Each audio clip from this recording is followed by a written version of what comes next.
नमस्कार बच्चों। NAS national achievement survey test series में आपका पुनः स्वागत है। इस बार हम पर्यावरण अध्ययन से संबंधित प्रश्नों के उत्तर पर ध्यान देंगे। पहला प्रश्न दिया गया बच्चों, सर्दी के मौसम में खेतों में पीले फूल किस पौधे के दिखाई देते हैं? यहाँ पे हमें 4 पर्याय दिए गए हैं। पहला पर्याय है बैगन, दूसरा सरसों, तीसरा गुलाब और चौथा कनेर। तो आप सभी जानते होंगे कि बैगन के जो फूल होते हैं वो हल्के नीले रंग के होते हैं। गुलाब आपको विविध रंगों में दिखाई दे जाएगा, लाल, पीला, गुलाबी, अन्य कलर का। और कनेर के फूल होते हैं वो पीले होते हैं, लेकिन वो हमेशा ही पीले रंग के होते हैं। इस प्रश्न का उत्तर है प्रश्न जो दिया गया है वो सर्दी के मौसम में खेतों में। तो ये जो खेतों में जो लगते हैं वो सरसों के जो फूल होते हैं वो पीले रंग के होते हैं। तो इस प्रश्न का उत्तर आएगा ख, सरसों। दूसरा प्रश्न है, गीता छुट्टियों में अपने नाना के घर जाती है। उसे वहाँ एक बड़े पेड़ की जड़ों को पकड़कर झूलना बहुत पसंद है। वह पेड़ कौन सा है? यानी यहाँ पर दिया गया बेटा, एक बड़े से पेड़ की जड़ों को पकड़कर लटकना, झूलना बहुत पसंद है। पेड़ की जड़ों को पकड़ करके।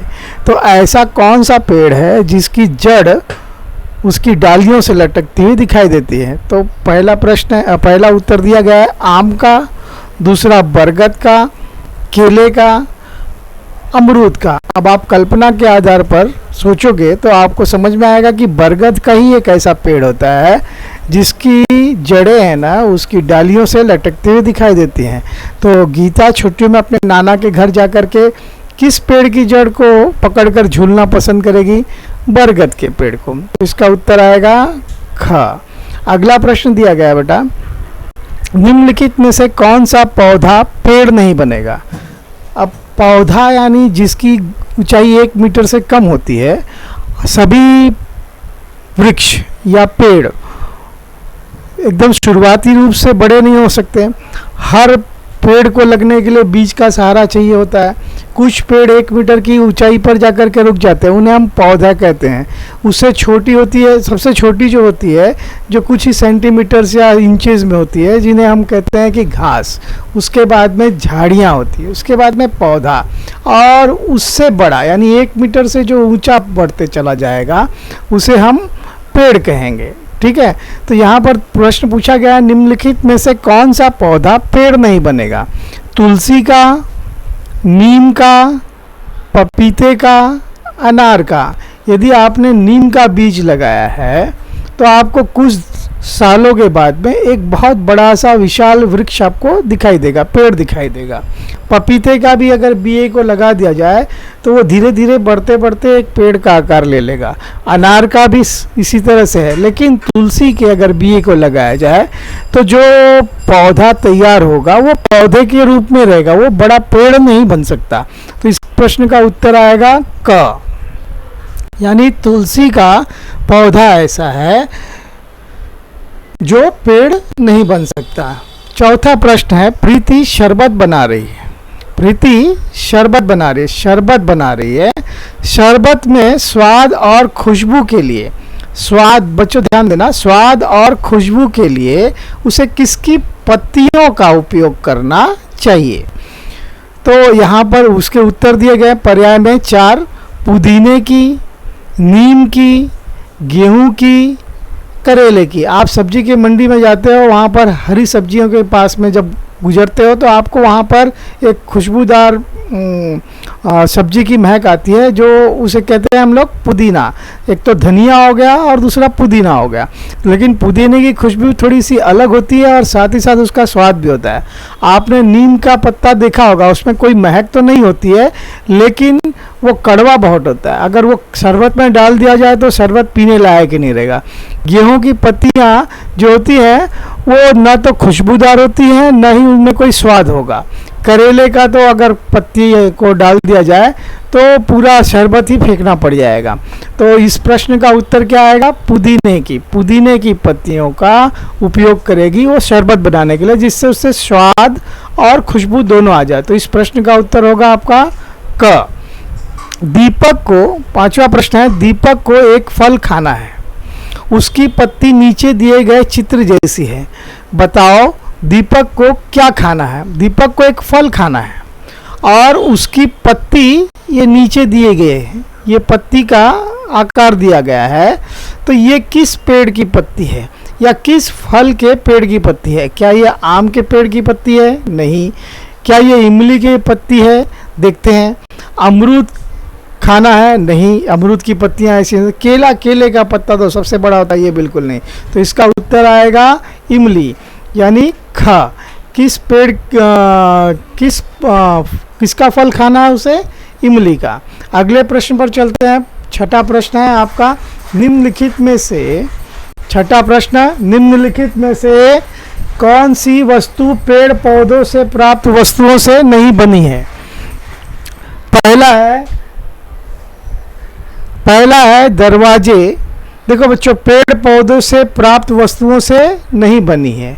तो दरवाजे, कुर्सी, सब्जी, चौक। अब यहाँ पर आप देखेंगे दरवाजा का उपयोग जो है बेटा, दरवाजा कैसे तैयार होता है? लकड़ी से तैयार होता है, यानी ये पेड़ पौधों से प्राप्त लकड़ी से बना हुआ दरवाजा। फिर उसके बाद में कुर्सी भी अगर आप देखेंगे, अगर लकड़ी की बनी होगी तो पेड़ पौधों से बनी होगी। और सब्जी, कोई भी सब्जी है वो पेड़ पौधे का ही एक रूप है। अगला पर्याय दिया गया है चौक यानी खड़िया, यानी जो चूने के पत्थर से बना होता है।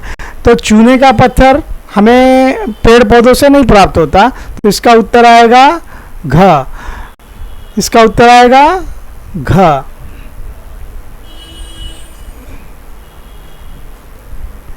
अगला प्रश्न है, किस मौसम में पत्तियां पीली होकर गिर जाती हैं? किस मौसम में पत्तियां पीली होकर गिर जाती हैं, यानी पेड़ पौधों से झड़ जाती हैं? तो सर्दी में, गर्मी में, पतझड़ में, वर्षा में। मेरे हिसाब से इस प्रश्न के उत्तर में कोई दुविधा नहीं है। पतझड़ एक नाम ही दिया गया है जिसमें पत्ते झड़ जाते हैं, तो पतझड़ के मौसम में। तो इसका उत्तर आएगा ग। अगला प्रश्न दिया हुआ बच्चों, निम्न में से किस पादप का तना मोटा? पादप यानी पेड़। पादप का अर्थात होता है पेड़ या पौधे का, पेड़ या पौधा, ठीक है, पौधा का तना मोटा, लंबा व मजबूत होता है। तो पहला पर्याय दिया है आम का, दूसरा तुलसी का, धनिया का या बैगन का। तो आप जानते हो, आपने आम का पेड़ देखा, इसका तना काफ़ी मोटा और लंबा और मजबूत होता है। तो इसका उत्तर आएगा क, आम। तुलसी का पौधा का तना बहुत ही पतला होता है, न तो लंबा होता है न ही वो मजबूत होता है। धनिया तो आप जानते ही होंगे। बैगन को भी आपने देखा होगा, बैगन के वृक्ष को, बैगन के पौधे को, वो भी काफ़ी छोटा होता है। 9वां प्रश्न है, निम्नलिखित में से आकार के आधार पर सबसे छोटा जंतु कौन सा है? नीचे कुछ प्राणियों के नाम दिए गए हैं, आपको देख करके बताना है इसमें सबसे आकार में छोटा कौन सा है। हाथी छोटा है, चीता छोटा है, हिरन छोटा है या खरगोश? तो इसका उत्तर घ, खरगोश। खरगोश आकार में सबसे छोटा प्राणी है। निम्नलिखित में से कौन सा रेंगने वाला जंतु नहीं है? नीचे दिए गए पर्यायों में से कौन सा रेंगने वाला नहीं है, जमीन पर रेंग कर नहीं चलता?